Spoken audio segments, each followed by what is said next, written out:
Chennedy Carter now with 12 points off the bench. And Clark. I mean, that's clearly which was called. The question is, will they call it? The basketball world is still buzzing after Chennedy Carter blindsided Caitlin Clark with a brutal shoulder check. A hit so intense, it instantly became the most talked about foul in WNBA history. Can you break down that situation that happened? Yeah. So, in basketball a little bit, there's things called talking, what you like to call smack or whatever everybody likes to call it. Yeah. Plays before things are said, you know, it's a part of basketball. I think After months of deafening silence, Chennedy Carter has finally broken her silence. But her explanation has only added fuel to the fire. Which was called. The question is, will they call it unnecessary? Chennedy Carter. Was it a calculated attack? A moment of lost composure? Or something even darker beneath the surface? The truth is even more explosive than anyone expected, exposing a toxic rivalry, a league at a crossroads, and a career hanging by a thread.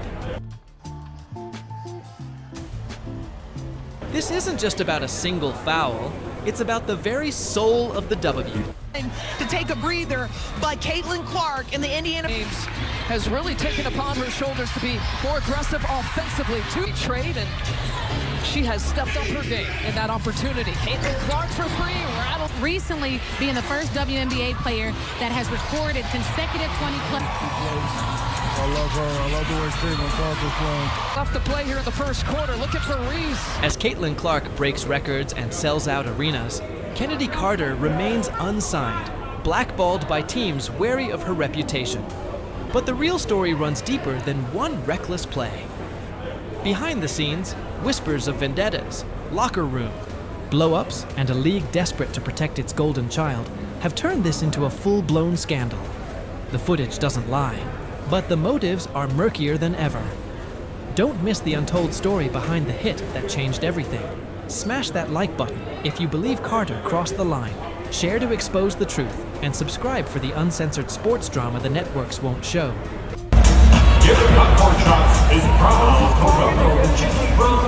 The replay still sends chills down fans' spines. A moment frozen in infamy that transcended sports and became cultural shorthand for unchecked aggression. This wasn't basketball. This wasn't competition. This was Chennedy Carter, eyes blazing, with something far darker than rivalry, abandoning all pretense of athletic play to become a predator hunting her prey. Chennedy Carter now with 12 points off the bench. The footage doesn't lie. Carter took 3 deliberate steps off her defensive path, hips squared like a linebacker, before driving her shoulder straight into Caitlin Clark's diaphragm, with enough force to lift the rookie off her feet.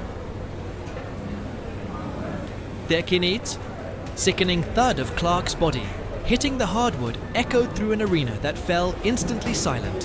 What followed was a masterclass in contrasts. Clark, the victim, rose with icy composure, her face unreadable as she calmly sank both free throws.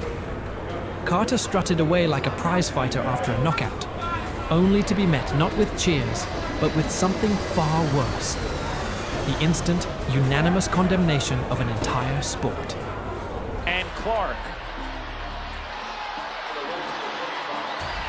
Within minutes, Carter was trending nationwide.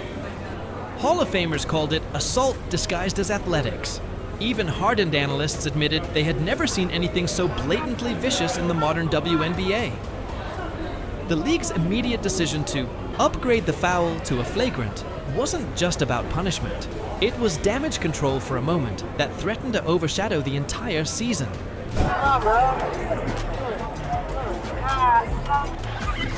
But the most haunting question wasn't about the foul itself. It was about what the cameras didn't catch. The Chicago Sky Bench erupting in cheers. Angel Reese's triumphant seal clap celebration. The whispered conversations between Carter and her teammates during the timeout just before the hit. This wasn't spontaneous. This was planned. And over the next 6 months, the basketball world would obsess over just how deep the conspiracy truly ran. We now have Rebecca Lobo joining us, and you were on the call for this one. And the moment I saw the play happen, Rebecca, I knew the internet would literally catch fire because it would feed a dangerous narrative for the women's game, and here we are. So what's your initial reaction? Well, when I saw it originally, I was a little bit surprised at what just happened. And then I was surprised that the officials did not go to the monitor to review it, because obviously it was a flagrant one foul, an unnecessary act that was not a basketball play. But I honestly, Chennedy, don't think the officials saw it clearly, even though it was right in front of one of them, or else they... For 187 days, Chennedy Carter played the most dangerous game of her career, the silent treatment. While the internet dissected frame by frame the footage of the hit, while Clark's jersey sales soared, and while the WNBA rolled out new respect. The game at protocols targeting reckless play, Carter perfected the art of the dismissive smirk. Press conferences became exercises in evasion. "I don't do Caitlin Clark questions," she'd sneer, as if the incident were a mere trivial footnote, not the defining moment of her career. The arrogance was staggering. A professional athlete, acting as if she hadn't just committed a nationally televised assault. I love him. God dang it. Love you too. Chennedy, to just kind of hear those words from Coach, what does that just mean to you, to hear that level of praise and love from your head coach? I think it really just brings out the best in me. I've been in situations where I haven't always been valued. Coaches haven't always had my back. She has my back on and off the floor, and that brings out the best side of me. That brings out me as a person. Everyone's getting to know me.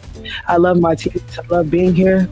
It's something special, and I'm just so thankful to be a... Behind the scenes, the silence was even more damning. League sources reveal that Carter refused mandatory counseling sessions and skipped team-building exercises. When the Skies veterans organized a players-only meeting to address the controversy, Carter allegedly walked out after just 5 minutes.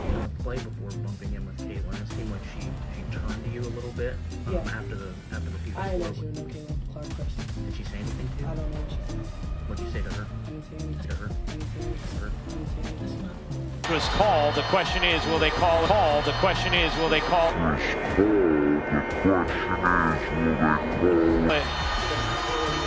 Unnecessary. Chennedy Carter. The message to her teammates was clear. No remorse, no reflection, no accountability. By July, Chicago's front office had made their decision. They'd rather lose their leading scorer than tolerate the toxicity. The contract offer never came. Kennedy. Start with Carly Bell. You see why I love my kids? See why I love them? God dang it. On the eve of training camp, Carter finally spoke. Not to ESPN, not to The Athletic, but to a Twitch streamer with just 8,000 followers. The setting said it all. No tough questions, no fact checkers, just an unfiltered platform to rewrite history. What followed wasn't an apology, it was a confession to everything except guilt. Kennedy, on the play before bumping in with Caitlin, it seemed like she turned to you a little bit after the people. I ain't actually no Caitlin Clark question. Did she say anything to you? I don't know what she said. The excuse? It was just a tab. Chennedy Carter's long-winded explanation wasn't just disappointing. It was a textbook case of an athlete completely divorced from reality. With the entire basketball world watching, she leaned into the camera during her tell-all interview and uttered the words that would become instant meme material. It was just a little, "I'm here" taper. A clip of somebody like yelling in my face, and then we go down the court, then I hit like a little bucket, you feel me? Come down, hit like a little nice little mid-range pull-up. And then I just like, score like a little like I'm here. Like, I don't think it was, what's crazy? Me and my brother went back and watched, and we've seen a lot of clips in the NBA of guys getting like pushing LeBron. Like I think it was Jeff Teague or somebody who like pushed LeBron out of bounds. Like, the audacity was breathtaking. This wasn't some minor bump during a rebound. Millions had watched Carter load up like a middle linebacker and launch Clark into the air with enough force to send shockwaves through social media. The disconnect between Carter's description and the visual evidence was so vast that even her most loyal defenders fell silent. Both teams trying to find their rhythm, make it to the top. See the Connecticut Sun. Vegas opens up 0 for 5 here to start. But the real jaw-dropper came next. In a transparent attempt to justify the unjustifiable, Carter suddenly remembered that Clark had elbowed her first. A claim that evaporated under scrutiny as journalists combed through every angle of game, footage, finding not a single frame to support her version of events. Carter penetrated in the league in terms of finding points. In the paint, Carter! Matchup. Both of them. The basketball community erupted in outrage, with Hall of Famer Cheryl Swoops tweeting, "When you lie about something we all saw with our own eyes, you're not just disrespecting Caitlin, you're disrespecting the entire sport." Former teammates privately confirmed that Carter had never mentioned any elbow, either during or after the game, exposing this new detail as a desperate, last-minute fabrication. Like, it happens in basketball. I know people try to say, "Oh, it's not one of those things." It's not a personal thing. It's a competitive thing. It happens in basketball, and like it's one of those things. But like, yeah, it's kind of what happened. Then it spiraled out of control. And the media takes whatever narrative they want. Do you watch every game, every single game, to see if you can find any deflects in my game? And like, really nothing that you probably could say too much about. So, but you have trolls. It got worse when Carter tried invoking NBA physicality as cover, claiming stars like LeBron James endure similar contact nightly. But the comparison collapsed under the slightest examination. NBA fouls happen during live play, not as retaliatory cheap shots after the whistle. We now have Rebecca Lobo joining us, and you were on the call for this one. And the moment I saw the play happen, Rebecca, I knew the internet would literally catch fire because it would feed a dangerous narrative for the women's game, and here we are. So what's your initial reaction? Well, when I saw it originally, I was a little bit surprised at what just happened. And then I was surprised that the officials did not go to the monitor to review it, because obviously it was a flagrant one foul, an unnecessary act that was not a basketball play. But I honestly, Chennedy, don't think the officials saw it clearly, even though it was right in front of one of them, or else they certainly would have gone to the monitor. But definitely a dirty play. Even more telling was Carter's sudden, unconvincing praise of Clark's abilities after months of dismissive comments. The whiplash-inducing pivot from subtle jabs to calling Clark one of the greats felt more like PR coaching than genuine reflection.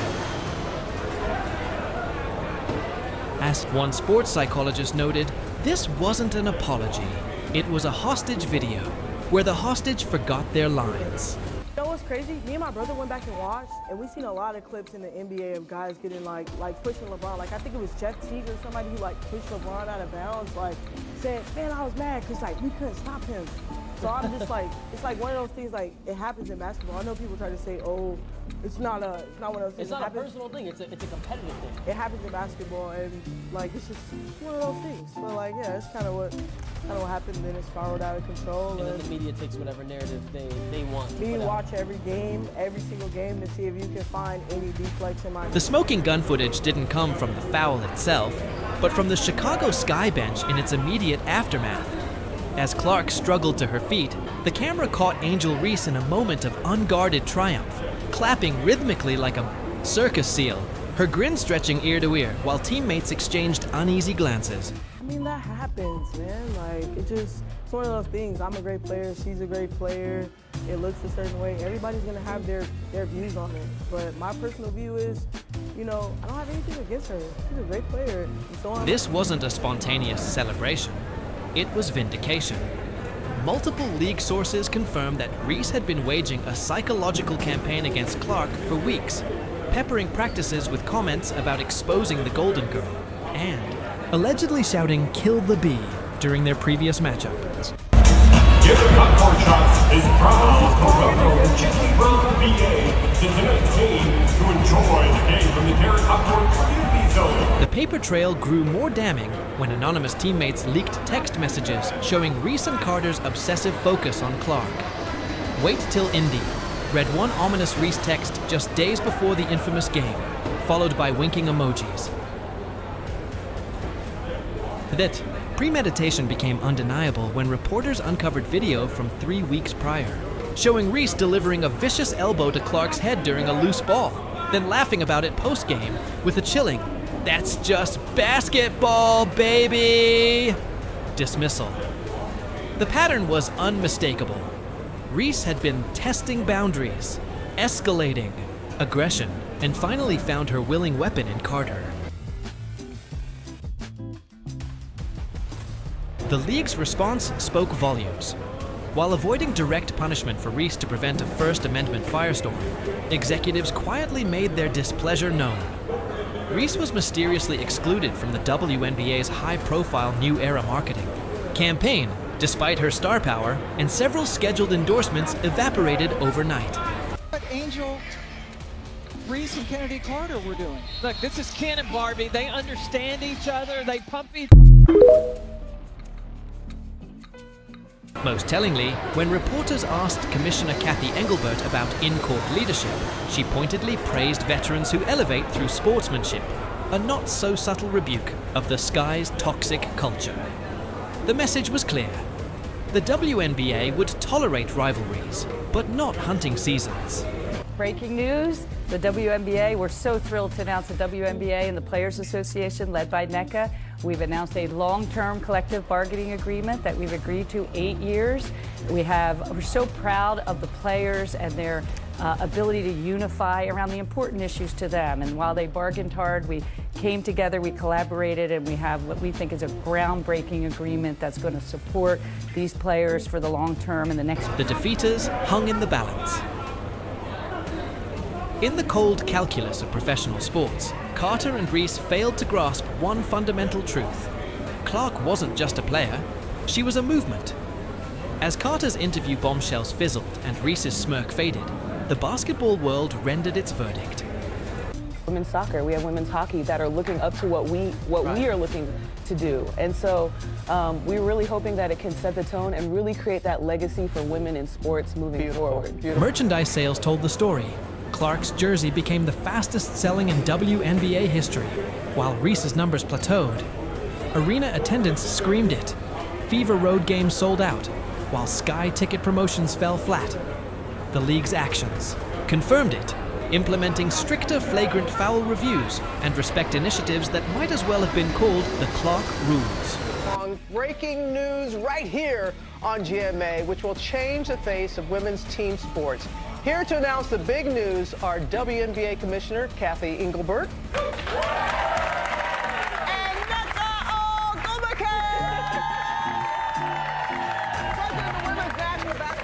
Association, a star forward for the LA Sparks.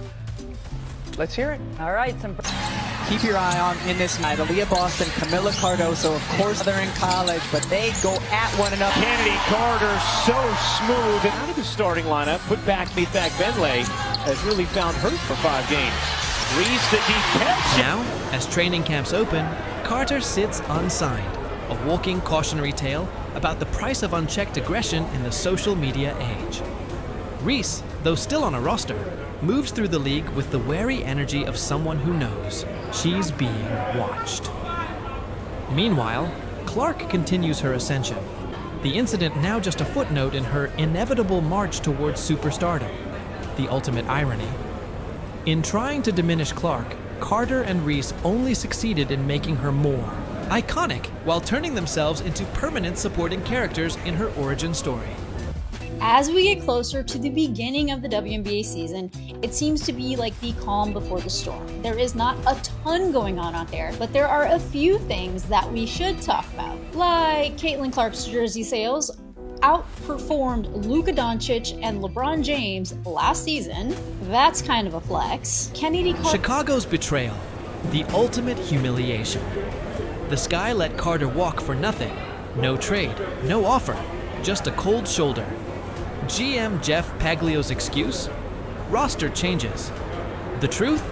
Teammates refuse to play with her. I saw a highlight. You were on Team USA? Yeah, a couple of times. Yeah, I was. Oh! By the way, check your stats. Chat, she averages 17 a game, bro. In the WNBA, I'm averaging like 1 point. Not even, probably.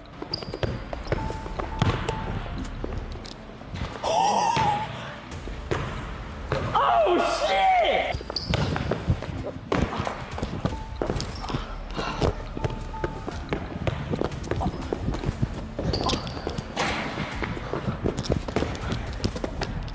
One veteran blasted Carter in a private meeting.